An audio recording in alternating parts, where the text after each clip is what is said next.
اللہ اللہ اللہ اللہ اللہ اللہ اللہ اللہ الحمد للہ رب العالمین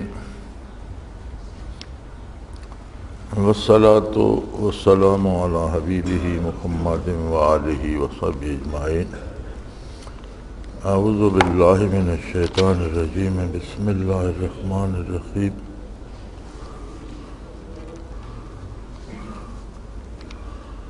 یہ ایڈیشن جو میرے پاس ہے یہ 10ویں بار طبع ہوا اور یہ اپریل 95 میں طبع ہوا۔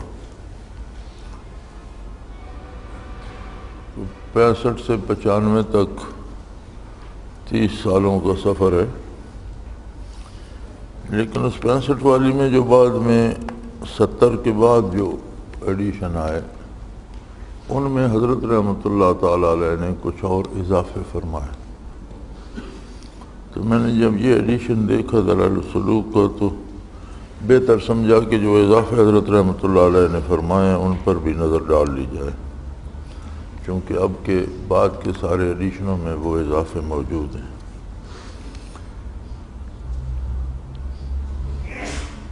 تو وہ اعتراضات ختم ہونے کے بعد یہ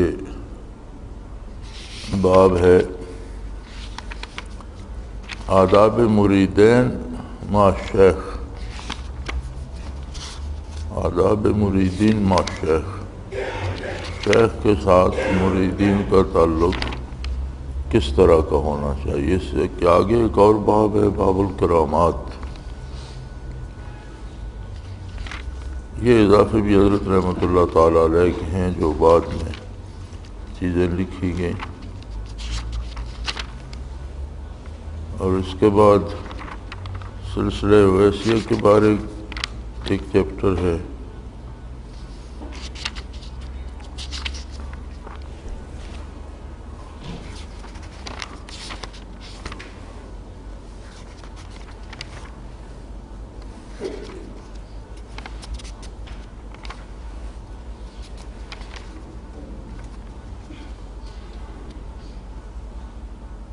اس کے بعد ایک خط ہے، ایک عالم ربانی کا خط اور ایک عارف باللہ کا جواب، اور اس کے بعد افغانستان سے ایک عالم دین کا خط ہے، اس میں کچھ سوال ہیں جس کا جواب حضرت رحمۃ اللہ علیہ نے دیا ہے۔ تب جا کر یہ کتاب اپنے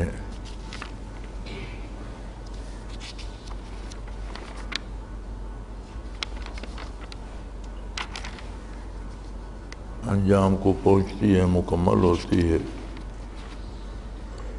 اس کے آگے ایک ضمیمہ ہے جو حضرت حافظ صاحب رحمۃ اللہ تعالیٰ علیہ کا دیا ہوا ہے۔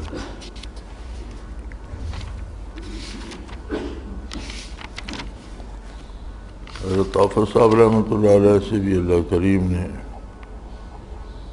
اور اس کے بعد کچھ علماء کی آراء ہیں جو انہوں نے کتاب پڑھ کے، بہرحال اس افغانی عالم کے خط کے جواب پر کتاب ختم ہو جاتی ہے۔ تو یہ اضافے چونکہ حضرت رحمۃ اللہ نے فرمائے تھے لہذا انہیں بھی دیکھ لیا جائے تو بہتر ہوگا۔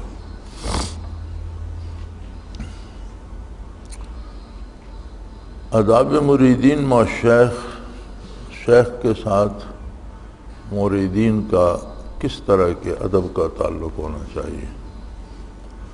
زندگی یوں تو گزر ہی جاتی ہے، مگر سلیقہ سے گزاری جائے تو اس کا لطف، اس کے ثمرات اور اس کی کیفیت کچھ اور ہی ہوتی ہے۔ اس طرح ہر کام کے کرنے کا سلیقہ ہوتا ہے اور کچھ آداب ہوتے ہیں، انہیں ملحوظ رکھا جائے تو مطلوبہ فوائد حاصل ہونے کی توقع یقینی ہوتی ہے۔ تعلیم و تربیت بھی ایک ایسی بڑی مہم ہے جو اپنی جگہ نازک بھی ہے اور مسلسل جد و جہد کی متقاضی بھی۔ اس میں ذرا سی بے احتیاطی عظیم نقصان کا سبب بن سکتی ہے۔ اسی وجہ سے اللہ تعالیٰ نے مسلمانوں کو اپنے محسن اعظم مربی اعظم صلی اللہ علیہ وسلم سے تعلیم و تربیت حاصل کرنے کے سلسلے میں اہم ہدایات دینے کا اہتمام فرمایا ہے۔ نبی کریم صلی اللہ تعالی علیہ وآلہ وسلم جو پوری انسانیت کی تربیت کے لیے مبعوث ہوئے، ان سے استفادہ کرنے کے لیے کس طرح کے آداب ہیں قرآن کریم نے خود مقرر فرمائے۔ یا ایھا الذین آمنوا لا ترفعوا اصواتکم فوق صوت النبی ولا تجہر لہ بالقول کجہر بعضکم لبعض ان تحبط اعمالکم وانتم لا تشعرون۔ اے ایمان والو، اونچی آواز نہ کرو اپنی آواز نبی کی آواز کے اوپر، اور اس سے نہ بولو کہہ کر جیسے کہتے ہو ایک دوسرے پر، کہیں اکارت ہو جائیں تمہارے اعمال اور تمہیں خبر نہ ہو۔ یہ ترجمہ مروجہ جو قرآن کریم میں ملتا ہے، اور عموماً یہ ترجمے لفظی ہوتے ہیں۔ محاورہ ترجمہ کچھ یوں بنتا ہے کہ قرآن کریم کی آیت سے حکم دیا جا رہا ہے ہر ایمان والے کو کہ اس کی آواز حضور اکرم صلی اللہ علیہ وسلم کی بارگاہ میں بلند نہ ہو، اور کم از کم یہ خیال رکھے کہ جس آواز میں حضور ارشاد فرما رہے ہیں اس سے آواز بلند نہ ہو۔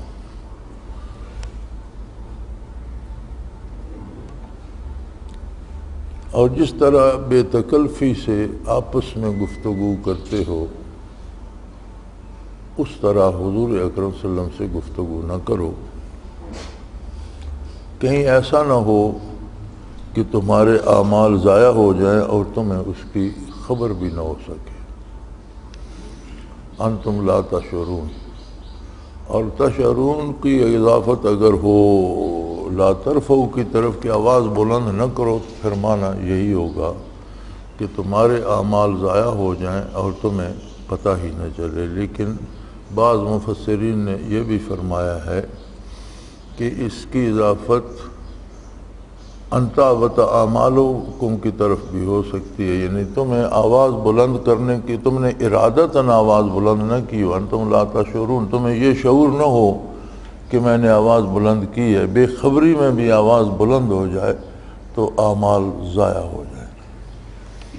یہ بات بھی یاد رکھنے کے قابل ہے کہ جب قرآن نازل ہو رہا تھا تو آپ صلی اللہ علیہ وسلم کی مسجد میں اکابر صحابہ کرام تھے، وہ لوگ تھے جنہوں نے مکہ مکرمہ میں بے پناہ مصیبتیں برداشت کی، ہجرت کی، اور حضور کی خاطر اور دین کی خاطر گھر بار مال جائیداد دوست احباب رشتہ دار سب چھوڑ دیے، حتیٰ کہ جب مکہ مکرمہ فتح ہو گیا تو کسی مہاجر نے اپنا گھر یا جائیداد واپس نہیں لی کہ ہم نے تو اللہ کے لیے چھوڑ دی تھی، ہماری نہیں ہے۔ اور مکہ مکرمہ میں حضور کے ساتھ مہاجرین مکہ نے بھی نماز قصر پڑھی کہ اب ہمارا یہ وطن نہیں ہے، ہم تو اسے چھوڑ چکے۔ خود حضور نے بھی نماز قصر پڑھی، حضور نے بھی تو مکہ سے ہجرت فرمائی تھی۔ تو یہاں دونوں معنی جو ہیں دونوں درست ہیں کہ اعمال ضائع ہو جائیں اور ان کے ضائع ہونے کی تمہیں خبر نہ ہو، یا آواز بلند ہو جائے تمہیں آواز بلند کرنے کی خبر نہ ہو، غیر شعوری طور پر بلند ہو جائے تو بھی اعمال ضائع ہو جائیں گے۔ اور اس میں وہ لوگ تھے جو مہاجرین مکہ تھے، جو اہل بدر تھے، جن کی قربانیاں بے مثال تھیں، انصار مدینہ تھے۔ تو فرمایا اگر آواز بلند ہو گئی تو یہ ساری قربانیاں، ساری محنت، یہ سب کچھ ضائع جائے گا۔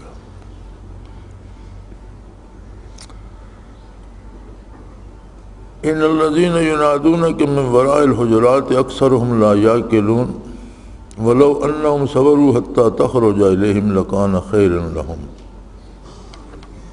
سورہ حجرات میں فرمایا ایک صحابی باہر سے حاضر ہوئے، کوئی مسئلہ پوچھنا چاہتے تھے، تو اپنا کوئی ریبڑ وغیرہ یا غلہ یا اونٹوں کا غلہ تھا یا جو بھی مویشی تھے انہیں چھوڑ کر مدینہ منورہ حاضر ہوئے۔ اب انہیں یہ جلدی تھی کہ واپس جا کر جانوروں کو بھی سنبھالنا ہے۔ حضور اکرم صلی اللہ علیہ وسلم حجرہ مقدسہ میں جلوہ افروز تھے، انہوں نے باہر سے آواز دی یا رسول اللہ یا نبی اللہ۔ فوراً حکم نازل ہوا کہ جو لوگ حجرات کے باہر سے آپ کو آواز دیتے ہیں یہ بے وقوف ہیں۔ اللہ نے بڑا کرم فرمایا کہ ان کا ایمان محفوظ رکھا، اس لیے کہ ان کا ارادہ نیک تھا، سمجھنا دین ہی چاہتے تھے، اور دوسری بات یہ ہے کہ انہیں یہ خبر بھی نہیں تھی کہ یہ گستاخی ہو جائے گی۔ تو اللہ کریم نے ان کے اعمال تو ضائع ہونے سے بچا دیے، لیکن فرمایا یہ جاہل ہے، بے وقوف ہے، اسے سمجھ ہی نہیں ہے۔ طریقہ یہ ہے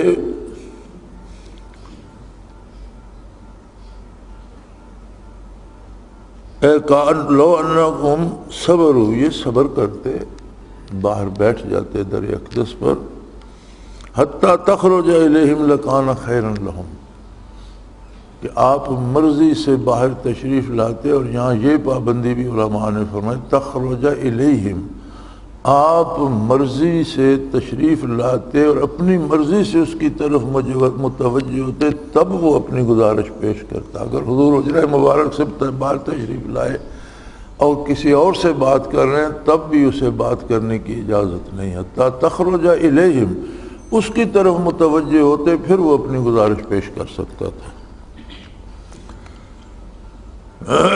ان آیات کے تحت الابریز صفحہ 243 اور عوارف المعارف صفحہ 59 پر لکھا ہے هكذا آداب المرید فی المجلس الشیخ ان یکون سلوب الاختیار لا ينصرف فی نفسی ومالی اللہ براجت الشیخ وامرہ۔ شیخ کی مجلس میں مرید کو چاہیے کہ ان آداب کو ملحوظ رکھے، چونکہ شیخ کے پاس بھی برکات نبوت ہیں اور مرید بھی انہی برکات کا طالب ہے۔ بات افراد کی نہیں، ذاتوں کی نہیں، بات برکات کی ہے۔ وہی برکات جو حضور نے تقسیم فرمائیں، شیخ انہی کا امین ہے۔ اگر وہ برکات اس کے پاس نہیں تو پھر اسے شیخ اختیار کرنے کی ضرورت نہیں ہے۔ شیخ اسی کو اختیار کیا جائے جس کے پاس وہ برکات ہوں اور جو وہ دے بھی سکتا ہو۔ شیخ کی مجلس میں مرید کو چاہیے کہ ان آداب کو ملحوظ رکھے، شیخ کے سامنے اپنے اختیار سے دستبردار ہو جائے، اپنی جان اور مال میں شیخ کے مشورہ اور حکم کے بغیر تصرف نہ کرے۔ الابریز اور عارف، شیخ کا کام بنیابت نبوت اپنے شاگردوں کی روحانی تربیت اور تزکیہ کرنا ہوتا ہے، اور شاگردوں کا کام صحابہ کے اتباع میں حصول فیض ہوتا ہے۔ اس نے تصوف و سلوک میں یہی آداب اصل اور سند کی حیثیت رکھتے ہیں۔ چنانچہ فرمایا اور صوفیاء کرام اس مسئلہ میں رسول اللہ صلی اللہ علیہ وسلم اور صحابہ کرام کی اتباع کرتے ہیں۔ جس شخص نے صحیح طور پر حضور اکرم صلی اللہ علیہ وسلم کی اتباع کی وہ خدا کا محبوب بن گیا، جیسا کہ اللہ تعالیٰ فرماتے ہیں میرے حبیب یہ بات برملا کہہ دو، اگر تم اللہ سے محبت کرتے ہو تو میرا اتباع کرو، اللہ تم سے محبت کرنے لگے۔ اس اتباع اور اس کے ثمرات کی صحیح تفسیر صحیحین میں یوں ملتی ہے ما تقرب الی عبدی بمثل ما افترضت علیہ ولا یزال عبدی یتقرب الی حتی احبہ فاذا احببتہ کنت سمعہ الذی یسمع بہ وبصرہ الذی یبصر بہ ویدہ التی یبطش بہا وبی یسمع وبی یبصر وبی یبطش وبی یمشی۔ میرا بندہ میرا قرب حاصل کرنے کے لیے جو کچھ کرتا ہے اس میں سے محبوب ترین وہ عبادت ہے جو میں نے اس پر فرض کی ہے، یعنی سب سے پہلے قرب فرائض ہے اور فرائض کے بعد قرب نوافل۔ میرا بندہ ہمیشہ نوافل سے میرا قرب حاصل کرتا رہتا ہے حتیٰ کہ میں اسے محبوب بنا لیتا ہوں۔ اس وقت میں اس کے کان بن جاتا ہوں جن سے وہ سنتا ہے، آنکھ بن جاتا ہوں جس سے وہ دیکھتا ہے، ہاتھ بن جاتا ہوں جس سے وہ پکڑتا ہے، پاؤں بن جاتا ہوں جس سے وہ چلتا ہے، پھر وہ مجھی سے سنتا، دیکھتا، پکڑتا اور چلتا ہے، یعنی اس کے سارے افعال فنا فلا ہو جاتے ہیں اور عظمت الہی اس کے کردار سے ٹپکتی ہے۔ ظاہر ہے کہ بندے کا اصل کام اللہ کا قرب حاصل کرنا ہے، اس کا ذریعہ اتباع نبوی میں فرائض کی پابندی اور نوافل کی کثرت ہے، اس کا نتیجہ اللہ کا محبوب بن جانا ہے۔ یہ وہ مقام ہے جہاں انسان کا ارادہ اور پسند اللہ کے ارادہ اور پسند میں فنا ہو جاتا ہے۔ بظاہر اس کے اعضاء حرکت کر رہے ہوتے ہیں، حقیقت میں اللہ کی ذات کار فرما ہوتی ہے، جیسے فرمایا وَمَا رَمَيْتَ إِذْ رَمَيْتَ وَلَٰكِنَّ اللَّهَ رَمَىٰ، کہ حضور نے ریت پھینکی تو اللہ پاک نے فرمایا کہ آپ نے نہیں پھینکی، جب آپ نے پھینکی، یعنی صادر آپ کے دستے اقدس پر ہوا لیکن فعل اللہ کا تھا۔ تو نقشہ سامنے آ جاتا ہے۔ اور سچ کہا کسی عارف نے، گفتئے اللہ بود گرچہ از حلقوں میں عبداللہ بود، وہ ایسی باتیں کرتا ہے جو اللہ کی باتیں ہوتی ہیں، یعنی اس کی بات نہیں ہوتی، بات اللہ کی ہوتی ہے، اگرچہ بندے کے منہ سے نکلتی ہے۔ اور اس میں شک نہیں کہ اللہ تعالیٰ نے وحی کے ذریعے حضور اکرم صلی اللہ علیہ وسلم کی ذات اقدس سے معاملہ کرنے کے آداب کی تعلیم دی۔ اب ہمیں یہ دیکھنا ہے کہ حضور کے شاگردوں یعنی صحابہ کرام رضوان اللہ علیہم اجمعین نے ان آداب کا عملی مظاہرہ کس صورت میں کیا۔ وہی آداب شیخ کے سلسلے میں سالکین کے لیے اصل بھی ہیں اور قابل تقلید بھی، بلکہ دین کا شعبہ ہیں۔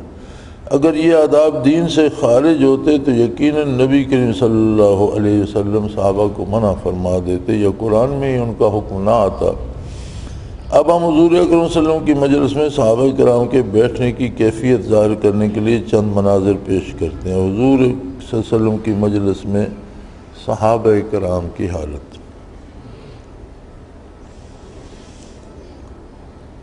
عن براء بن عازب رضی اللہ تعالی عنہ قال فجلس النبی صلی اللہ علیہ وسلم مستقبل القبلۃ وجلسنا معه كان على رؤوسنا الطير۔ حضرت براء بن عازب فرماتے ہیں کہ حضور جلوہ افروز ہو گئے قبلہ رخ ہو کر، قبلہ روح ہو کر، اور ہم سب بھی آپ کی اقتداء میں وہاں بیٹھ کے، لیکن ہم ایسے بیٹھے تھے جیسے ہمارے سروں پر پرندے بیٹھے ہوں، یعنی نہ کسی کی آواز نکل رہی تھی نہ کوئی حرکت ہو رہی تھی، ایسے بیٹھے تھے جیسے وہ فرماتے ہیں کان علی رؤوسنا الطیر، جیسے ہمارے سروں پر پرندے بیٹھے ہوں کہ ذرا حرکت ہوئی تو اڑ جائے گا، اس طرح ساکت و جامد احتراماً بیٹھے تھے۔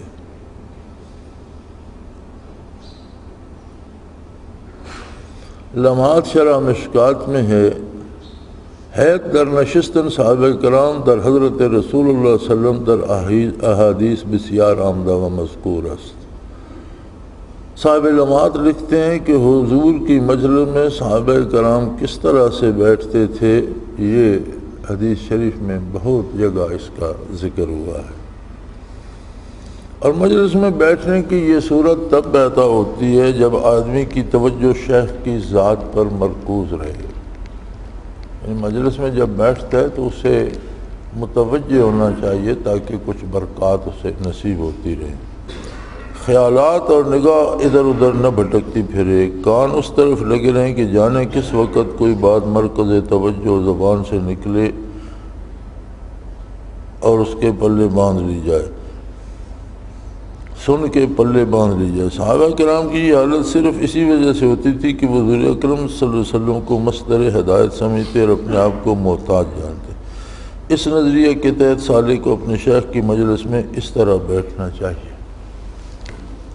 اصل بات یہ ہے کہ ہمارے یہاں ایک اب مرور زمانہ سے 14 صدیوں کا فاصلہ ہے، اتنا وقت گزر گیا، بہت سا پانی پلوں کے نیچے سے چلا گیا، تو اب شیخ کا تصور بھی وہ نہیں رہا جو صحابہ کا تصور حضور کا تھا۔ اب لوگ پیر بناتے ہیں دنیاوی ضرورات کے لیے، اور یہ سمجھتے ہیں کہ یہ پیر مجھے رزق دے گا، اس کی وجہ سے مجھے اولاد ملے گی، یہ روزی تقسیم کرتا ہے، یہ زندگی موت کے فیصلے کرتا ہے، یہ سارے کام تو اللہ کے ہیں۔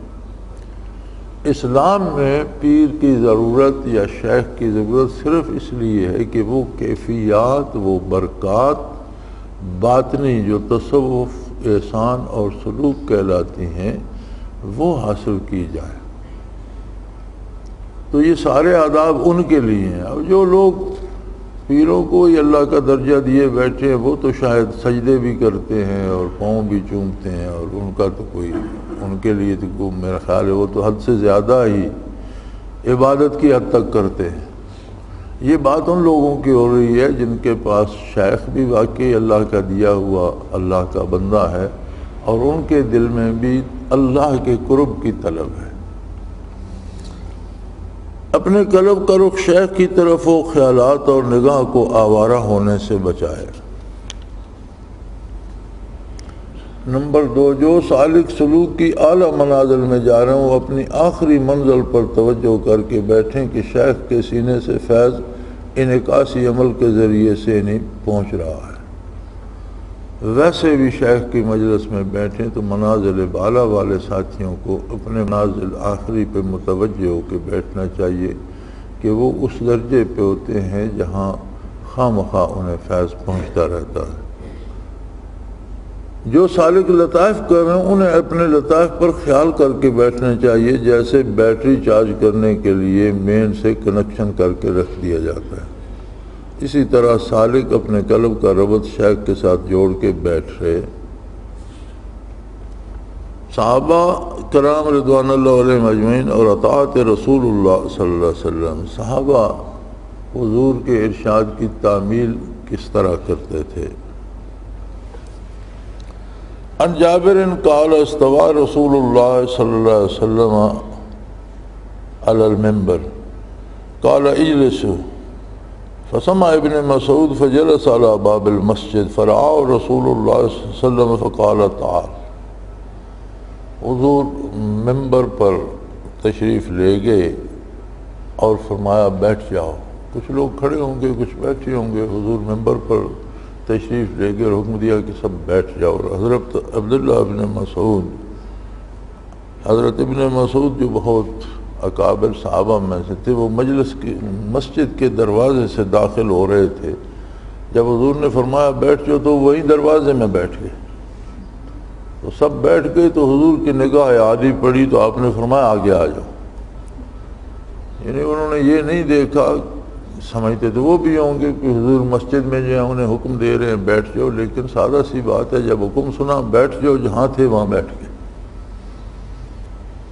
خصائص کبریٰ میں علامہ سیوطی لکھتے ہیں عن عائشہ رضی اللہ تعالی عنہا قالت ان النبی صلی اللہ علیہ وسلم جلس یوم الجمعۃ علی المنبر فقال الناس اجلسوا فجلس عبداللہ ابن رواحہ وفی بنی غنم فجلس مکانہ۔ بنو غنم کے گھر مسجد کے ساتھ تھے۔ حضرت عائشہ رضی اللہ عنہا فرماتی ہیں کہ حضور منبر پر جلوہ افروز ہوئے اور حکم دیا کہ بیٹھ جاؤ۔ تو عبداللہ ابن رواحہ جو مسجد کے پڑوس کو گھر تھا اس گھر میں تھے، بنو غنم کا وہ گھر تھا، وہاں تک حضور کی آواز پہنچی، وہ وہیں بیٹھ گئے۔ ان دو روایات سے معلوم ہوتا ہے کہ صحابہ کرام میں حضور صلی اللہ علیہ وسلم کے حکم کی تعمیل کا جذبہ کس درجے کا تھا۔ بیٹھنے یا بٹھانے کی علت دریافت نہ کی، وجہ نہیں پوچھی، یہ نہ جاننے کی کوشش کی۔ انہوں نے یہ نہیں پوچھا کہ میں تو اب دوسرے مکان یا دوسرے گھر میں، انہیں آواز سنی حضور اکرم صلی اللہ علیہ وسلم کی بیٹھ جاؤ، بیٹھ گئے۔ صحابہ کرام کے اس عمل سے ارباب تصوف نے یہ ادب سیکھا کہ شیخ کا حکم نصوص کے خلاف نہ ہو تو علت دریافت کیے بغیر شاگرد کو تعمیل کرنی چاہیے۔ ہاں کوئی حکم قرآن کے حکم کے خلاف یا حضور کے سنت کے حکم کے خلاف شیخ دے تو اس کی تعمیل ضروری نہیں، اور وہ بندہ شیخ ہے نہیں جو قرآن اور سنت کے خلاف حکم دے، تو اسے شیخ بنانے کی کیا ضرورت ہے۔ اور جو شرعی حدود کے اندر بات ہوتی ہے اس میں شاگرد کے لیے اس کی تعمیل ضرور ہونی چاہیے، چونکہ بعض اوقات شیخ کے ذہن میں، شاگرد کے ذہن میں وہ سبب نہیں ہوتا جس سبب سے شیخ حکم دے رہا ہے، جیسا کہ حضرت موسیٰ اور خضر کے قصہ میں موجود ہے۔ یعنی موسیٰ علیہ السلام سوال کرتے گئے لیکن خضر علیہ السلام کے پاس تو سبب تھا، انہوں نے آخر میں بتایا کہ میں نے اپنی پسند سے نہیں کیا، مجھے اللہ کا حکم تھا ایسا کر دو، لیکن موسیٰ علیہ السلام کو تو خبر نہیں تھی کہ نہیں اللہ کا حکم ہے ایسا کرو، لہٰذا وہ اعتراض کرتے رہے۔ تو فرمایا جب شیخ کوئی بات کہتا ہے تو ضروری نہیں کہ آپ اس کا سبب بھی سمجھتے ہوں۔ صحابہ کرام اور تعظیم نبوی، نسیم الریاض شرح شفا جلد 2 صفحہ 265 پر ہے، توفى معاویہ بالشام حاکما بہا سنۃ 60 وعمره 78 و76 سنۃ عنده ازار رسول اللہ صلی اللہ علیہ وسلم ورداء وشین من شعره وظفره فکفن بردائه وازاره وحشى شعره وظفره بابزی وماذو بوصیت منه۔ امیر معاویہ رضی اللہ تعالیٰ عنہ 76 یا 78 سال کی عمر میں 60 ہجری میں شام میں فوت ہوئے، جب کہ آپ وہاں کے حاکم تھے۔ ان کے پاس حضور صلی اللہ علیہ وسلم کی 2 چادریں، کچھ بال مبارک اور ناخن مبارک تھے، ان چادروں میں ان کو کفن دیا گیا اور ناخن اور بال ان کے منہ اور ناک میں رکھوا دیے گئے، یہ سب ان کی وصیت کے مطابق کیا گیا۔ انہوں نے کچھ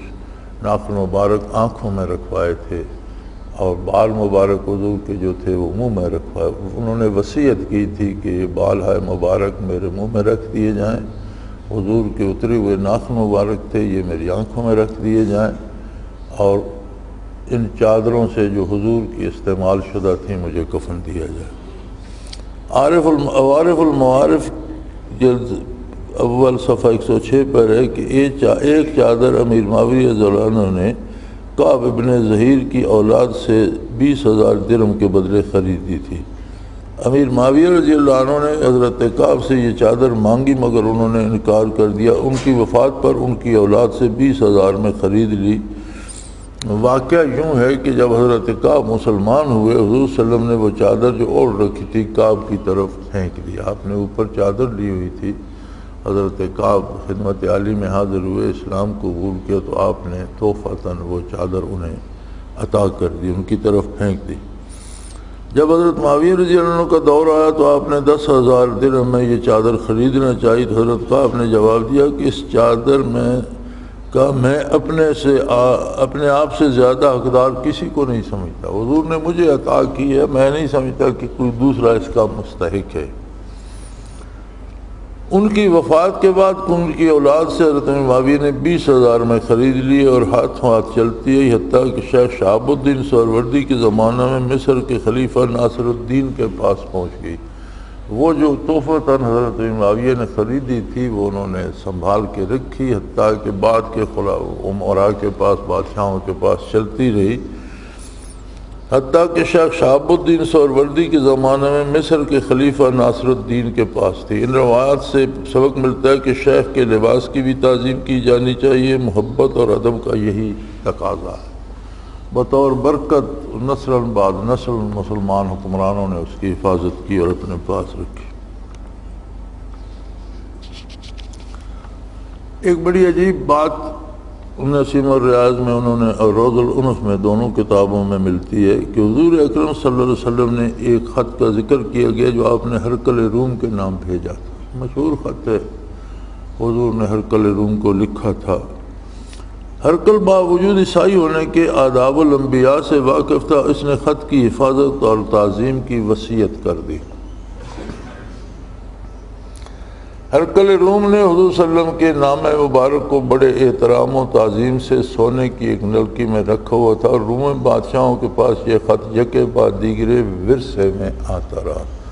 ہرقل نے اسے سونے کی ڈبیا بنا کر اس میں ڈال کر اوپر غلاف اوپر اور بہت سا اہتمام کر کے سنبھال کے رکھ لیا تھا اور اولاد کو وصیت کی تھی کہ جب تک یہ خط تمہارے پاس رہے گا تمہاری بادشاہت قائم رہے گی، اسے ضائع نہ ہونے دیں۔ چنانچہ وہ نسل بعد نسل مسلمان نہیں تھے لیکن انہوں نے اس کا ادب کیا۔ اور فتح الباری میں ہے کہ عیسائی بادشاہ نے کہا یہ خط تمہارے نبی کا ہے جو انہوں نے ہمارے جد امجد قیصر کی طرف لکھا تھا، ہم اب تک اس خط کو میراث میں لیتے آئے ہیں، ہمارے اجداد نے ہمیں وصیت کی تھی کہ جب تک یہ خط ہمارے پاس محفوظ رہے گا حکومت ہم میں قائم رہے گی، اس لیے ہم اس کی حفاظت کرتے ہیں، تعظیم کرتے ہیں، پوشیدہ رکھتے ہیں تاکہ ہماری حکومت محفوظ رہے۔ فتح الباری میں یہ بیان اس واقعہ کے سلسلے میں جو قاضی نور الدین بن صالح دمشقی نے بیان کیا کہ خلیفہ منصور عباسی نے مجھے ایک عیسائی بادشاہ کی خدمت میں بھیجا۔ اس نے ایک صندوق میں سے سونے کی ایک نلکی نکالی جو ریشمی رومال میں لپٹی ہوئی تھی، اس نلکی میں سے وہ خط نکالا جس کا ذکر اوپر کی عبارت میں کیا گیا۔ میں نے اس خط کو چومنا چاہا مگر بادشاہ نے اجازت نہ دی کہ خط بوسیدہ ہو چکا ہے، ضائع ہو جائے گا اور اس کے ضائع ہونے سے ہماری حکومت قائم نہیں رہ سکے گی۔ اہل اللہ نے اس سے یہ نتیجہ نکالا کہ جس طرح حضور صلی اللہ علیہ وسلم کے خط کی تعظیم کی وجہ سے مادی حکومت محفوظ رہی، شیخ کے خط کی حفاظت تعظیم سے سالک کی روحانی حکومت محفوظ رہتی ہے۔ اسی وجہ سے مجدد الافسانی رحمۃ اللہ علیہ کی خطوط کی سینکڑوں نقلیں محفوظ کر لی گئیں۔ اس کے مقابلے میں خسرو پرویز نے حضور اکرم صلی اللہ علیہ وسلم کے خط کی توہین کی اور اسے ٹکڑے ٹکڑے کر ڈالا۔ اللہ نے اس کی سلطنت کے ٹکڑے کر دیے اور حکومت ان کے ہاتھ سے جاتی رہی۔ خسرو پرویز ایران کا فارس کا حکمران تھا۔ حضور اکرم کا گرامی نامہ پہنچا تو اس نے ٹکڑے ٹکڑے کر دیا۔ حضور اکرم کو خبر ہوئی تو آپ نے فرمایا اللہم مزق ملکہ کل ممزق، یا اللہ اس کی ریاست کے ٹکڑے کر دے۔ اور عجیب بات ہے کہ اسے اس کے بیٹے نے قتل کر دیا، پھر اس کا بیٹا بھی قتل ہو گیا۔ رفتہ رفتہ ساری حکومت ختم ہو گئی اور مسلمانوں کے ہاتھوں فتح ہو گئی۔ تاریخ میں بتاتے ہیں کہ نوح علیہ السلام کے بعد اولاد نوح علیہ السلام زمین پر جب آباد ہوئی تو جو پہلی بادشاہت بنی وہ یہ فارس کی بادشاہت، اور تب سے لے کر عہد نبوی میں یہ ایک ہی خاندان میں چلی آ رہی تھی۔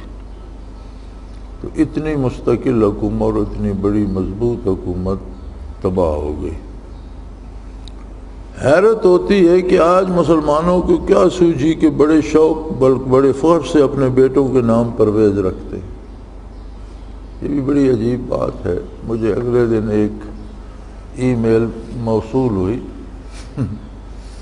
ایک خاتون کی طرف سے، وہ لکھتی ہیں کہ ہمارا بیٹا 6 مہینے کا ہو گیا ہے اور ہم نے اس کا نام محمد رامیس رکھا تھا، تو اب کسی نے بتایا کہ رامیس تو فرعونوں کا نام ہے۔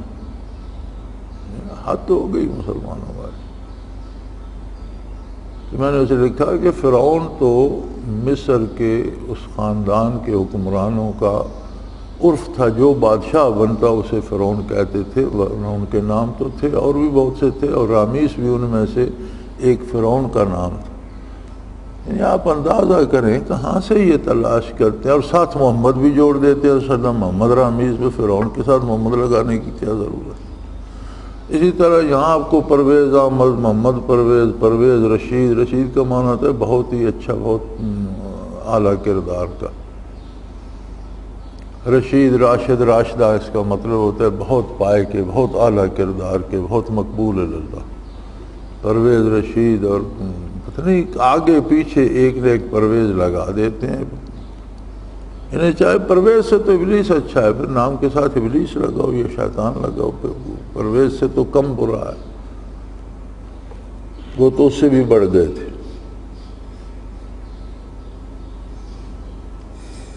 صحابہ کرام اور محبت رسول، بخاری شریف میں ہے مقام حدیبیہ میں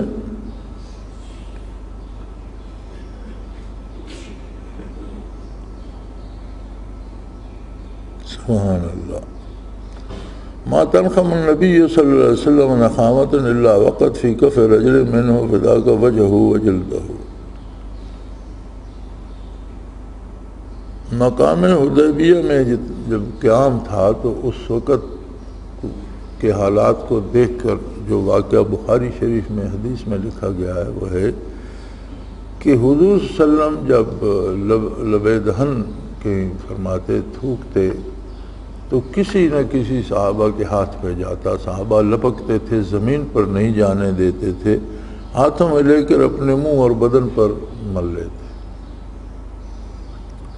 علامہ بازل ایرانی نے جو تاریخ منظوم کی ہے، اس کا نام حملہ حیدری ہے، اس میں بھی وہ جو بنو ثقیف کا آدمی مشرکین مکہ نے بھیجا تھا حدیبیہ میں بات کرنے کے لیے، اس نے واپس جا کر جو انہیں بتایا تو کہتے ہیں اس نے بتایا کہ آنچ من دیدم از یارانے ہو ہما سر بکف جانے سارا۔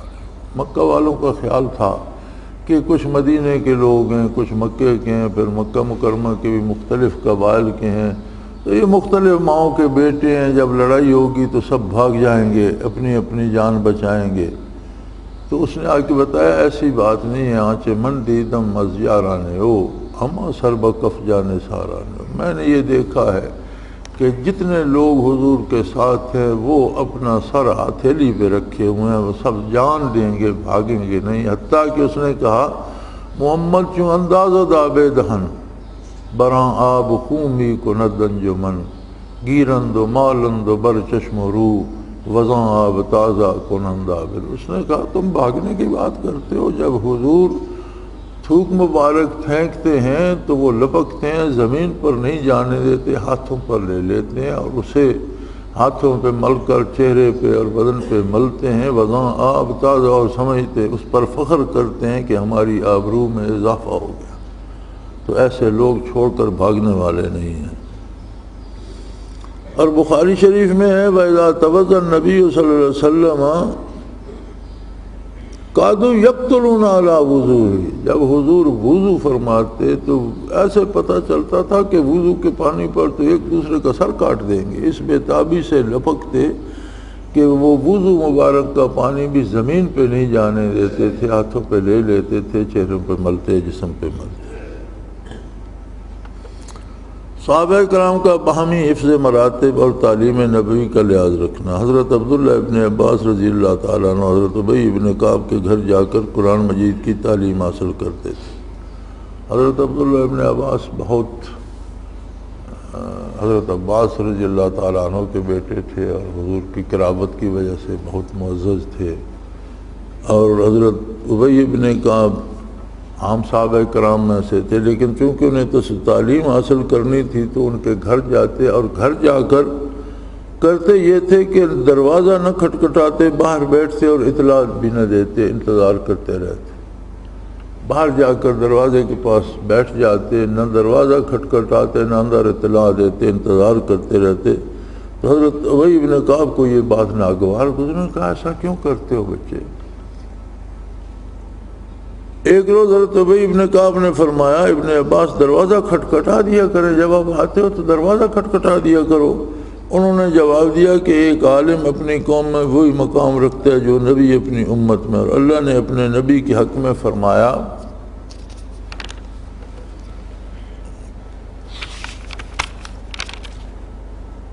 کہ اگر وہ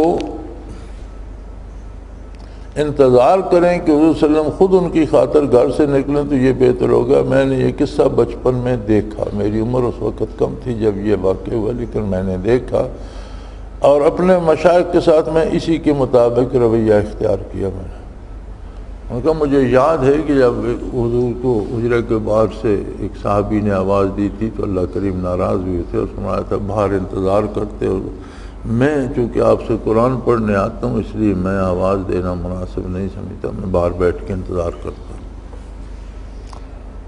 محدث طبرانی اور حاکم نے امام غزالی نے احیاء العلوم میں باب آداب طلب علم و معلم میں بیان کیا ہے کہ امام شافعی نے بیان کیا کہ حضرت زہر بن ثابت نے ایک مرتبہ نماز جنازہ پڑھی، پھر اپنے خچر پر سوار ہونے لگے تو عبداللہ ابن عباس نے دوسری رکعت تھام لی۔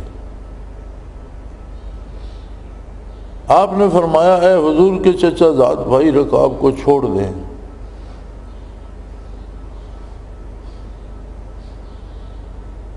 تو انہوں نے فرمایا ہمیں یہی حکم ہوا ہے کہ علماء اور مشائخ کی تعظیم اس طرح کی جائے۔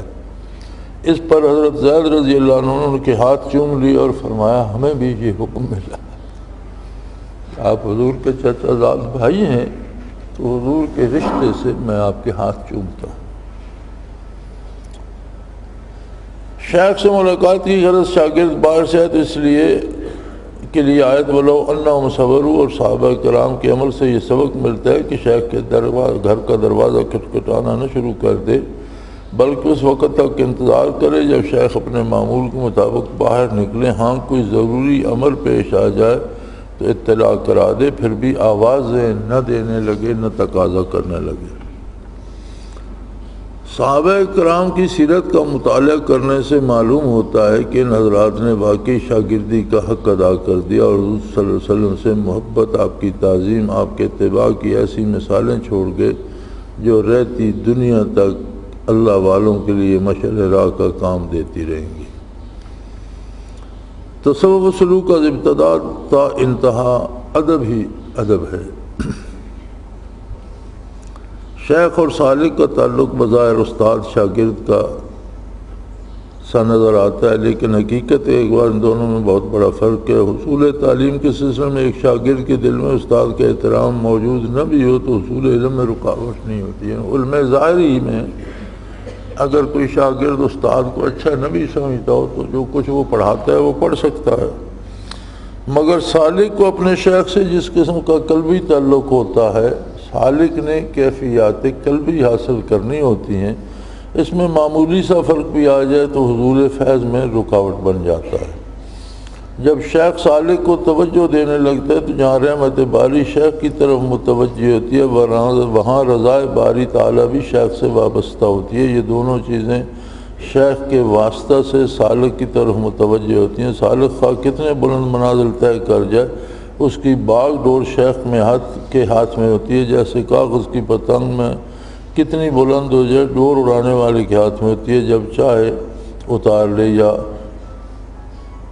تو طالب یا شاگرد کتنی بھی منازل اس کے بلند ہو جائیں، شیخ کے ساتھ اس کا تعلق وہی رہتا ہے۔ ظاہر دنیا میں بھی ہے، بیٹا اگر جرنیل بھی ہو جائے تو باپ جرنیل کا باپ ہوتا ہے، باپ ہی ہوتا ہے۔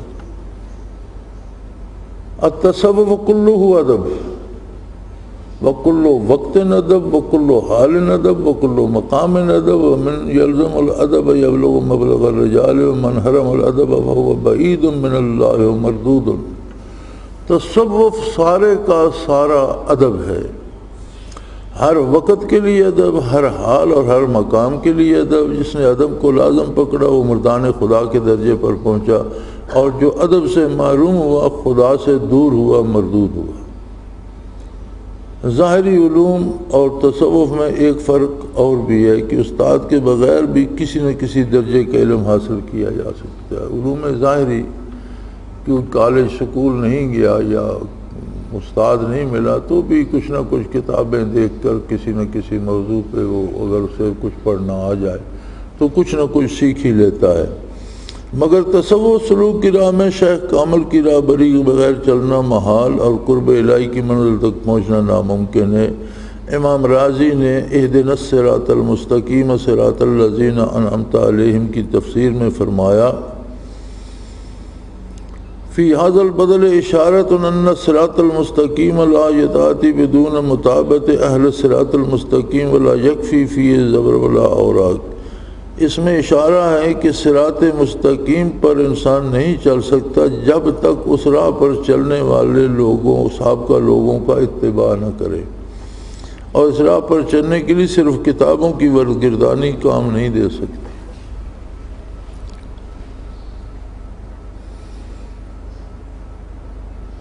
وَهَذَا يَدُلُّ عَلَىٰ أَنَّ الْمُرِيدَ لَا سَبِيلَ لَهُ إِلَى الْوُصُولِ إِلَىٰ مَقَامَةِ الْهِدَایَةِ وَالْمُكَاشَفَةِ إِلَّا إِذَا اقْتَدَىٰ بِشَیْخٍ یَهْدِیہ إِلَىٰ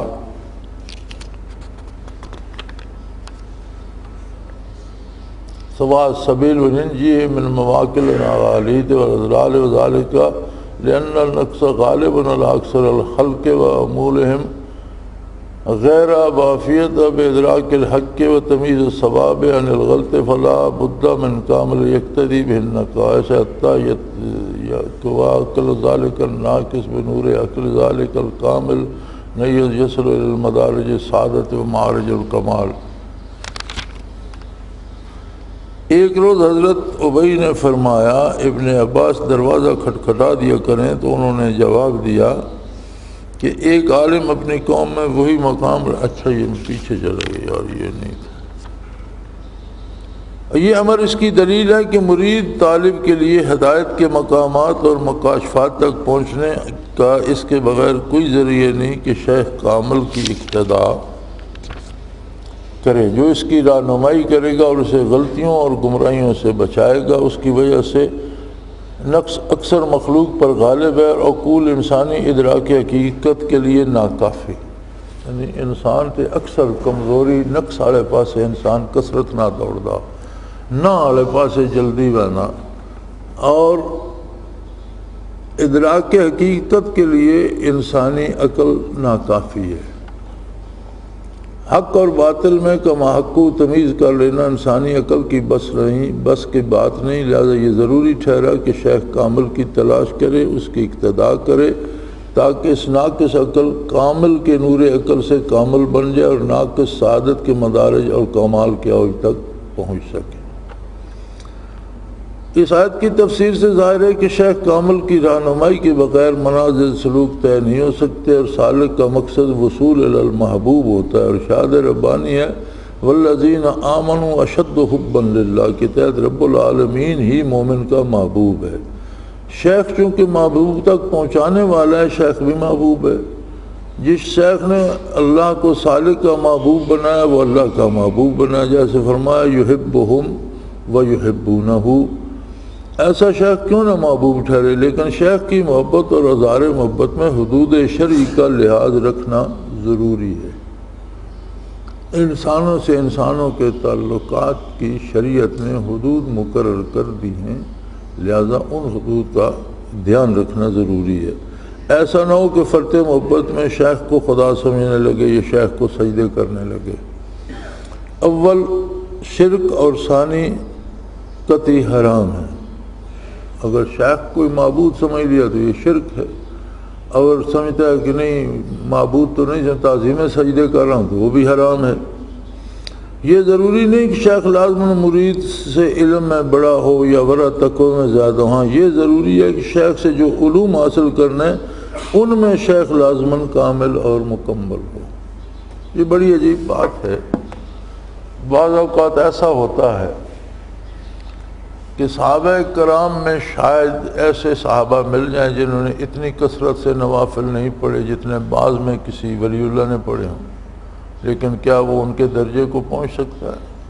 ہرگز نہیں۔ صحابی ہے، ولی ہے۔ اسی طرح کسی خاص علم میں بعد کا کوئی شخص صحابہ سے زیادہ دسترس رکھ سکتا ہے۔ اسی طرح فرماتے ہیں یہ بھی ہوتا ہے کہ شیخ سے کسی دنیاوی علم یا کسی دنیاوی کمال یا مال و دولت یا درجے یا عہدے یا حکومت میں کوئی مرید آگے ہو، لیکن وہ کمال جو شیخ کے پاس ہے وہ مرید کے پاس نہیں ہے۔ لہذا مرید کی نظر اس کمال پہ ہونی چاہیے جس کا وہ طالب ہے، اس پہ نہ رکھے کہ شیخ نے تو کالج میں نہیں پڑھا، میں نے تو کالج میں 3 دفعہ میں کیا ہے یا میں نے تو پی ایچ ڈی کر لی ہے۔ یہ ضروری نہیں۔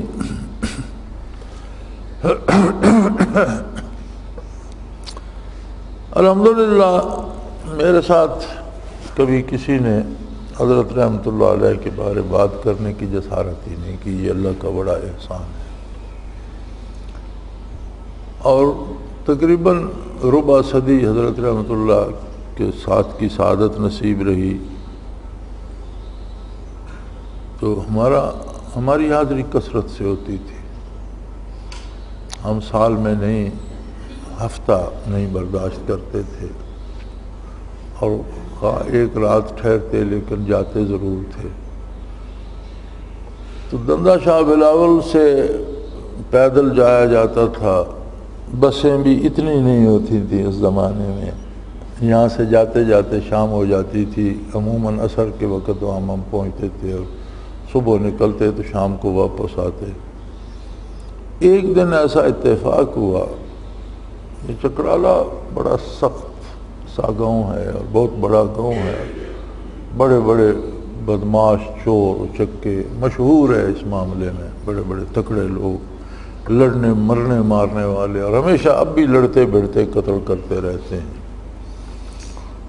تو میں حضرت جی سے رخصت ہو کر نکلا تو کچھ لوگ جو وہ بھی دندہ شاہ بلاول آنا چاہ رہے تھے، راستے میں میرا اور ان کا ساتھ ہو گیا۔ وہ 5-6 تھے، سب کے پاس بندوقیں تھیں، بدمعاش تھے تکڑی قسم کے۔ ان میں سے کچھ امیر محمد خان نواب افقال باغ کا ایک باڈی گارڈ تھا، اسے رخصت کرنے جا رہے۔ تو وہ مجھ سے مخاطب ہوا، پوچھا کون ہو، کہاں سے آئے ہو، کیوں آئے ہو؟ تو میں نے اسے بتایا میں حضرت کی خدمت میں حاضر ہوتا ہوں۔ تو وہ گروپ جو تھا وہ حضرت کے سخت خلاف تھا۔ ایک واقعہ ہوا تھا، ان کے ایک بندے نے ایک خاتون کو طلاق دے دیا، اور جس طرح جاہل کہتے ہیں اس نے ایک ہی بار 7 طلاقیں دے دی۔ تو وہ مسئلہ چھڑا، وہ طلاق دینے والے پھر انہیں جلدی احساس ہو جاتا ہے کہ ایسا نہیں کرنا چاہیے، پھر کہتے ہیں وہ تو ایک ہی طلاق میں نے دی تھی۔ تو حضرت نے فرمایا بھئی جب 7 طلاقیں دیں، 3 تو واقع ہو گئیں اور 4 زائد دینے کا گناہ تم پر باقی ہے۔ تو فتویٰ حضرت کا ان کے چونکہ خلاف آیا تھا، وہ بڑے خفا تھے۔ تو کہنے لگے یار تم عجیب آدمی ہو، اتنے دور سے آتے ہو، تو مولانا تو اچھے آدمی نہیں ہے، دیکھو اس طرح واقعہ ہوا تو ہمارے خلاف فتویٰ دے دیا ہے، تو یہ تو مولانا تو اچھے آدمی نہیں، تم ان کے پاس کیوں آتے ہو؟ میں نے کہا ایک بات بتاؤ، مجھے تو اس فتوے کا علم نہیں، تمہاری زبانی سن رہا ہوں، اور مجھے اتنی فقہ آتی بھی نہیں، میں مفتی نہیں ہوں۔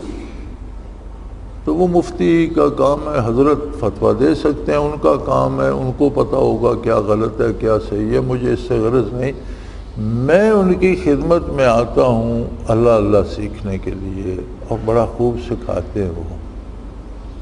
تمہارے علم میں اس فن کا کوئی اور بندہ ہے کہ ان کے پاس نہ ہے، اس کے پاس چلے جائیں؟ کہنے لگے نہیں ایسا تو کوئی بندہ نہیں۔ تو میں نے کہا پھر میری تو مجبوری ہے، میں تو آؤں گا، تم راضی رہو یا ناراض رہو تمہارا مقامی مسئلہ ہے، میں اپنی ضرورت سے آتا ہوں، اور میری ضرورت کا علم اسی ہستی کے پاس۔ تو یہ بات انہوں نے بھی مانی کہ نہیں اللہ اللہ تو یہی کرتے، ایسا بندہ دوسرا ہمارے علم میں نہیں ہے۔ تو یہی بات جہاں حضرت درج فرما رہے ہیں کہ شیخ کے پاس جو علم ہے اس کے اعتبار سے اس کا احترام ہے، وہ نبی کریم صلی اللہ علیہ وسلم کی عطا کردہ کیفیات ہیں۔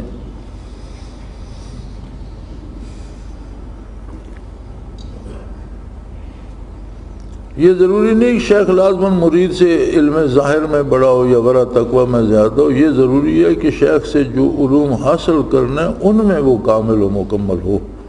دیکھ لیجئے حضرت موسیٰ علیہ السلام حضرت خضر علیہ السلام مقابلے میں علم و ورع و تقوی میں کہیں بڑے تھے، وہ تو اللہ کے اولی العزم رسول تھے، حضرت خضر ایک ولی تھے اور وہ بھی دنیا سے گزر چکے تھے، تو کہاں نبی کی عظمت، کیا ولی کی حیثیت۔ لیکن وہ خاص علم حاصل کرنے کے لیے حضرت خضر کے پاس تشریف لے گئے، جو وہ خاص تکوینی علم تھا جو اللہ نے انہیں دیا تھا۔ حضرت موسیٰ کے سارے علوم تشریعی تھے، نبی کے پاس شریعت ہوتی ہے۔ شیخ کے لیے یہ بھی ضروری ہے کہ مرید سے بحال میں شریعت کی پوری پابندی کرائے، کیونکہ شریعت سے ہٹ کر طریقت کا تصور زندقہ اور الحاد ہے۔ یہ شیخ کی بھی ذمہ داری ہے کہ مریدوں کو تلقین کرتا رہے کہ وہ شریعت کی پابندی کریں۔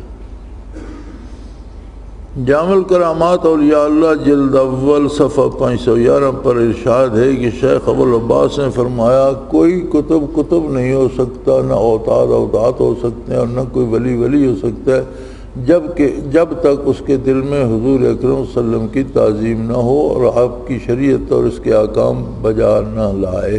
یہ بڑی غضب کی بات ہے۔ یوں تو برائے نام جو مسلمان ہے اس کا بھی دعویٰ ہے کہ میرے دل میں حضور کا بہت بڑا احترام ہے۔ کوئی جو نہ نماز پڑھتا ہے، نہ روزہ رکھتا ہے، نہ کچھ بھی، چوری کرتا ہے، ڈاکہ کرتا ہے، لیکن جب حضور کا نام نامی آتا ہے تو انگوٹھے چوم لے گا، آنکھوں پہ لگائے گا، ادب کا دعویٰ کرے۔ وہ فرماتے ہیں یہ ادب نہیں ہے۔ اصل حضور صلی اللہ علیہ وسلم کے ادب کا تقاضا یہ ہے کہ حضور صلی اللہ علیہ وسلم کی تعظیم ہو اور آپ کی شریعت اور اس کے احکام بجا لائے۔ آپ کے ادب کا تقاضا یہ ہے کہ آپ کے حکم کی تعمیل کی جائے۔ تو جو بندہ عملی زندگی میں حضور کے حکم کی پرواہ نہیں کرتا اور خالی کہتا ہے میرے دل میں ادب ہے، جھوٹ بولتا ہے۔ جس ہستی کا احترام آپ کے دل میں ہے اس کی بات نہ ماننے کا تو کوئی تصور نہیں ہے۔ تو فرماتے ہیں کہ حضور کی تعظیم ہو، اور تعظیم سے مراد یہ ہے کہ حضور کے احکام کی تعمیل میں اپنی پوری کوشش صرف کرے۔ کسی شیخ سے تعلق رکھنے اور مدتیں گزر جانے کے باوجود اگر سالک کے دل میں نہ شریعت سے لگاؤ پیدا ہو، نہ اسلامی شاعر کی تعظیم کا جذبہ، نہ شریعت کے احکام کی پابندی کا شوق ہو، تو نہ ایسا شخص شیخ ہے نہ ایسا مرید سالک۔ شیخ اور مرید کے تعلق کا تو مقصد ہی یہ ہے کہ اتباع شریعت کا جذبہ پیدا ہو، اطاعت الہی کا جذبہ پیدا ہو، اور اللہ کی محبت اور اللہ کی رضا نصیب ہو۔ تو اگر یہ جذبہ پیدا نہیں ہو رہا تو نہ شیخ شیخ ہے نہ مرید مرید ہے۔ سالک کو احکام شریعت کی پابندی کرنے اور فرائض و واجبات کی پابندی کا خوگر بنانے اور اتباع سنت کا شوق پورا کرنے کے بنیادی کام کے ساتھ شیخ کو اپنی بصیرت سے سالک کے قلب کی زمین کا جائزہ لینا چاہیے، اس کی فطری صلاحیت کے مطابق اس کی روحانی تربیت کرنی چاہیے۔ یہ شیخ کی ذمہ داری ہے کہ وہ دل کی زمین کو دیکھے، جس طرح کاشتکار زمین کو دیکھ کر اندازہ لگاتا ہے۔ میں کاشتکار بھی ہوں، ہم فیصلہ کرتے ہیں کہ یار اس زمین میں باجرہ مکی وغیرہ کاشت کر دو، اس سال یہ گندم کی اہلیت نہیں رکھتی، ان ٹکڑوں میں گندم کاشت کریں گے، یہ بہت اچھے ہیں، یہ گندم کی فصل دیں گے۔ یہ ریتلی سی زمین ہے، اس میں مونگ پھلی کاشت کر دو یا کوئی دالیں چنے وغیرہ بیج دو۔ یہ فیصلہ زمین دیکھ کر، اس کی تراوت، اس کے سارے آثار دیکھ کر ہم کرتے ہیں، روزانہ کرتے ہیں، ہر سال کرتے ہیں۔ تو شیخ کا کام بھی یہ ہے کہ مرید کے دل کی زمین کو دیکھ کر اس کی تربیت کرے اور اس کے مطابق اسے چلائے۔ یہاں ایک بات میں عرض کر دوں، ہمارے بعض ساتھی جن کے ذمہ ذکر کروانا لکھا گیا ہے، لگایا گیا ہے بعض شہروں میں، بعض صاحب مجاز ہیں، بعض امیر ہیں، تو وہ وہاں سے چٹھی لکھ کے بھیج دیتے ہیں، جی اسے فلاں مراقبات کرا دیے جائے۔ پہلی بات تو یہ ہے کہ انہیں یہ زیب ہی نہیں دیتا کہ شیخ کے لیے حکم نامہ بھیجیں، انہیں تو زیادہ مؤدب ہونا چاہیے، ان کے پاس تو امارت یا صاحب مجاز ہے، تو انہیں کیا حق پہنچتا ہے کہ وہ بھیجیں۔ دوسری بات یہ ہے کہ اگر ان کا کسی کے ساتھ تعلق ہے یا دوستی ہے یا رشتہ داری ہے، تو اس کا مطلب یہ نہیں کہ یہ منازل اور مراقبات رشتہ داری پہ تقسیم ہوں گے، یہ تو اس قلبی استعداد پہ تقسیم ہوں گے۔ یہاں دیکھا جائے گا جتنی اس میں استعداد ہے اتنے مراقبات کرائے جائیں گے، کسی سفارش کسی چٹھی سے نہیں، اس کے اپنی طبیعت کے اندر جو ہے یہ کتنا خلوص ہے، کتنی قبولیت کی استعداد ہے اور کتنی قوت برداشت ہے۔ تو لہذا یہ سفارشیں جو ہیں یہ فضول ہیں۔ ہاں رائے دینے میں کوئی حرج نہیں، رائے اور سفارش میں ایک فرق ہوتا ہے۔ رائے یہ ہوتی ہے کوئی صاحب مجاز یہ لکھ دیتا ہے کہ میری رائے میں اس میں ان مراقبات کی استعداد ہے، آپ دیکھ لیجئے، اگر آپ کی رائے میں بھی ہو تو کرا دیجئے، نہ ہو تو اللہ کی مرضی۔ سفارش یہ ہوتی ہے کہ اسے یہ کرا دو، پھر اس پہ زور بھی دیا جاتا ہے، جی مہربانی فرمائیں، جی کرم فرمائیں، جی یہ ضرور کریں، یہ غلط ہے، ایسا نہیں ہوتا۔ تو یہ شیخ کی ذمہ داری ہے کہ قلب کی زمین کا جائزہ لے، اس کی فطری صلاحیت کے مطابق اس کی روحانی تربیت کرے، ذکر الہی، ذکر اسم ذات، اس کی روحانی تربیت شروع کرے، جیسے ایک زمیندار زمین کی نوعیت کے مطابق اس میں تخم ریزی کرتا ہے، اس بیچ سے فصل اگتے نشو و نما پاتے اور پھل دیتے ہیں، اسی طرح سالک کے قلب میں ذکر اسم ذات راسخ ہو جائے، اسے اعلیٰ منازل سلوک کی طرف رہنمائی کرے، اور شیخ سالک کی استعداد اور صلاحیت کے مطابق کسی کو ذکر کرائے، کسی کو لطائف کرائے، کسی کو فنا بقا، کسی کو سلوک کی اعلیٰ منازل شیخ کامل تمام سالکین کو شروع سے سب لطائف کرانا شروع کر دے تو محض دعوت عام کے فرض کی ادائیگی کی ایک صورت ہے جس کی تخصیص نہیں۔ پورے مجمع کو اگر لطائف کرا دے تو دعوت عام ہے، لیکن یہ تربیت خصوصی نہیں ہے۔ تربیت خصوصی تو یہ ہے کہ اس کے قلب کا اندازہ لے کر ابتداً شاید وہ ایک لطیفہ کر سکے، ہفتے بعد شاید 7 ہی کر لے، یہ شاید ہفتے بعد دوسرا، مہینے بعد 2 مہینے بعد اسے دوسرا لطیفہ کرنا نصیب ہو۔ یہ اللہ کریم کی دین اور اپنی استعداد پر ہوتی ہے۔ ایسے حضرات بھی تھے کہ جنہوں نے 2 سال میں ایک لطیفہ کرایا۔ اپنے ساتھیوں میں بزرگ اور پرانے ساتھی حضرت قاضی صاحب تھے۔ حضرت قاضی صاحب کی جب حضرت رحمۃ اللہ علیہ سے ملاقات ہوئی تو وہ بھی ایک نکاح کا جھگڑا تھا، اور حضرت ان کے گاؤں میں تشریف لے کے اس کا فیصلہ کرنے کے لیے 2 پارٹیوں میں جھگڑا تھا، تو حضرت تشریف لے گئے اور شرعی طور پر حضرت نے فیصلہ فرما دیا۔ تو حضرت فرماتے تھے کہ جب واپسی پر میں وہاں سے تھوڑی دور بس کا اڈہ تھا تو حضرت کو گھوڑی پر لے گئے، واپسی پر گھوڑی دی تو قاضی صاحب ساتھ تھے اڈے تک چھوڑنے کے لیے۔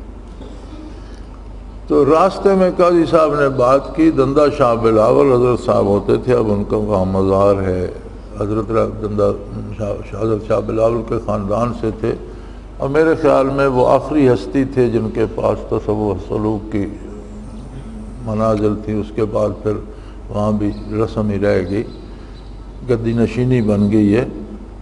تو ان سے وہ سبق لیتے تھے، تو قاضی صاحب نے حضرت جی کو بتایا کہ میں 8 سال ان کی خدمت میں جاتا رہا اور 4 لطائف میں نے کر لیے، میرے 4 لطائف ہو گئے، لیکن حضرت کا وصال ہو گیا، اور میں نے جہاں تک سنا ہے حضرت فرماتے تھے 5 لطیفے ہیں، لیکن اب مجھے کوئی بندہ نہیں ملتا جو 5واں لطیفہ کرے۔ حضرت فرماتے تھے میں نے ہنس کے کہا کہ قاضی صاحب میں ہی بندہ بن جاؤں؟ تو وہ بڑے حیران ہوئے کہ آپ کو سلوک بھی آتا ہے، چونکہ حضرت مقرر مشہور تھے، مناظر مشہور تھے، مفتی مشہور تھے۔ تو مناظرے میں حضرت نے تمام مذاہب باطلہ کے خلاف، ہندوؤں کے خلاف، عیسائیوں کے خلاف، سکھوں کے خلاف، یہ باطل نظریات جو مسلمانوں میں فروغ پا ان سب کے خلاف مقابلے کیے ہیں۔ مناظر بہت مشہور تھے حضرت، تو مناظر عموماً صوفی نہیں ہوتے۔ تو قاضی صاحب بڑے حیران ہوئے۔ تو میں یہ کرنا چاہتا تھا کہ مشائخ نے، کچھ مشائخ کی اپنی استعداد بھی ہوتی ہے، کچھ طالب کی قوت حصول بھی ہوتی ہے، تو اس کے مطابق انہوں نے 2 سال ایک لطیفہ بھی کرایا۔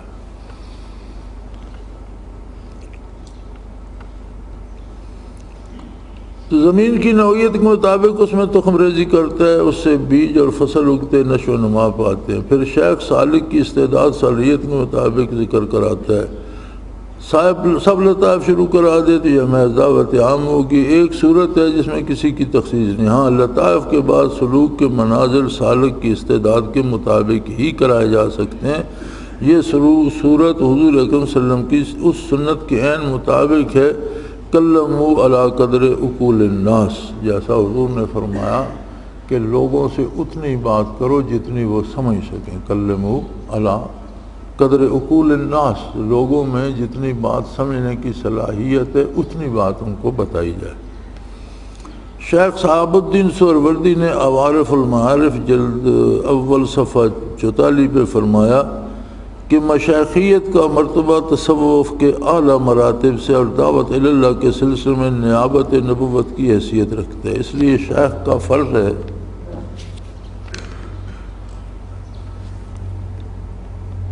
کہ وہ ہر ایک کو دعوت عام دے، ہر آنے والے کو یہ تخصیص نہ کرے کہ اسے اللہ سکھاتا ہوں، اسے نہیں سکھاتا، امیر غریب فقیر مالدار عالم جاہل، جو اس کی خدمت میں آئے، جتنی اس میں استعداد ہے اتنا اسے ضرور سکھائے۔ بلکہ شیخ کی شفقت ماں باپ کی شفقت سے کہیں زیادہ ہوتی ہے، جیسا امام رازی نے تفسیر کبیر جلد اول صفحہ 26 پہ فرمایا، پتہ نہیں صفحہ کتنے پہ فرمایا، شیخ کامل کا مرتبہ ماں باپ سے اونچا ہے، کیونکہ ماں باپ دنیا کی آگ اور اس کی آفتوں سے بچاتے ہیں، اور شیخ دوزخ کی آگ اور اس کی سختی سے بچاتا ہے۔ علامہ ابراہیم عبیدی مالکی نے اپنی کتاب عمدۃ التحقیق فی بشائر آل صدیق کے صفحہ 330 پر فرمایا، اولاد دو قسم کی ہوتی ہے، نسبی اور قلبی۔ صوفیہ عارفین کے نزدیک قلبی اولاد نسبی سے مقدم ہے۔ قلبی اولاد کی اس برتری کی وجہ یہ ہے کہ والد نسبی اپنی اولاد کے بدن کی پرورش مادی غذا سے کرتا ہے، اور یہ دونوں فانی ہیں، اور شیخ سالک کی روحانی تربیت ذکر الہی کی غذا سے کرتا ہے، اور یہ دونوں غیر فانی اور ہمیشہ رہنے والی ہیں، اور یہ ظاہر ہے کہ باقی رہنے والی چیز فنا ہونے والی چیز سے مقدم ہے۔ مولانا جامی نے شیخ کامل کے اسی پہلو کو نظر رکھتے ہوئے اپنے بیٹے کو وصیت فرمائی، بکار نیک گردد یاورے تو بکوئے نیک نامی رہ برے تو، چنی یارے کے یابی خاک اوشو اسیر حلقے فترہ کے اوشو، مکن با صوفیان خام یاری کے باشد کار خامہ خام کاری۔ یہ مولانا جامی نے اپنے بیٹے کو فرمایا کہ نیکی کے کام میں شیخ تیرا مددگار ہوتا ہے، اور تجھے نیک نامی کے کوچے میں تیری راہ بری فرماتا ہے۔ اگر اس طرح کا کوئی بندہ ملے تو اس کی خاک بن جا اور اس کے جوتوں کا خادم بن جا، اور کچے صوفیوں سے دوستی نہ کرنا کہ وہ تجھے خامکاری کچے کاموں میں ناپختہ کاموں میں لگا دیں گے۔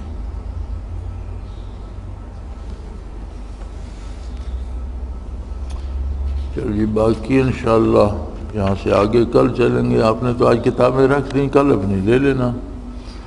آگے ہے اخذ فیض کے لیے آداب، یہ انشاءاللہ یہاں سے آگے کل چلیں گے، تھوڑا سا فاصلہ رہ گیا۔ الحمدللہ آخر دعوانا ان الحمدللہ رب العالمین، والصلاة والسلام علی حبیبہ محمد۔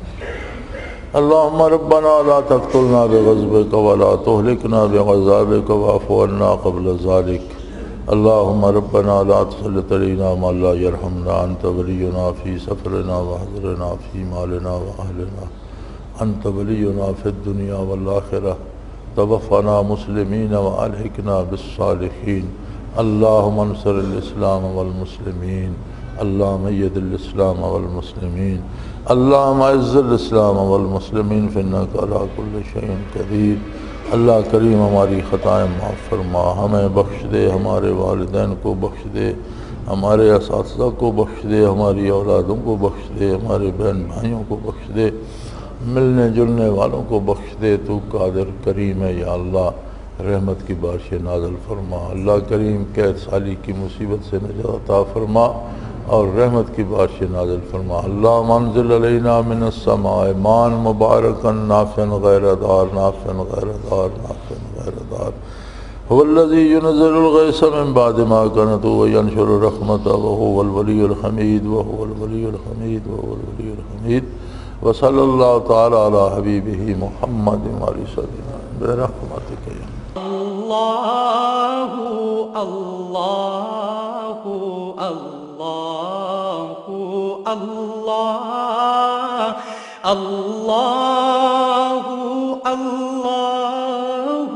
اللہ اللہ اللہ۔ حضرت امیر محمد اکرم آوان مد ذلہ العالی دارالعرفان منارہ ضلع چکوال میں سالہ سال سے قرآن و حدیث کے اوپر خطابات کر رہے ہیں اور سلسلہ نقشبندیہ اویسیہ کے مطابق لوگوں کو ذکر الہی کی تربیت دے رہے ہیں۔ وہ قرآن پاک کی تفسیر ترتیب وار بیان کر رہے ہیں۔ تفسیر قرآن کو وہ موجودہ ملکی اور بین الاقوامی حالات کے مطابق بیان کرتے ہیں۔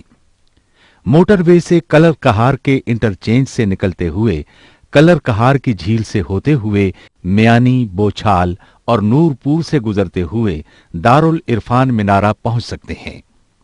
حضرت امیر محمد اکرم آوان نے بچیوں اور بچوں کی دینی اور دنیاوی تعلیم کے لیے سقارہ اکیڈمی کے نام سے ایک درسگاہ بھی قائم کی ہے، جس کا افتتاح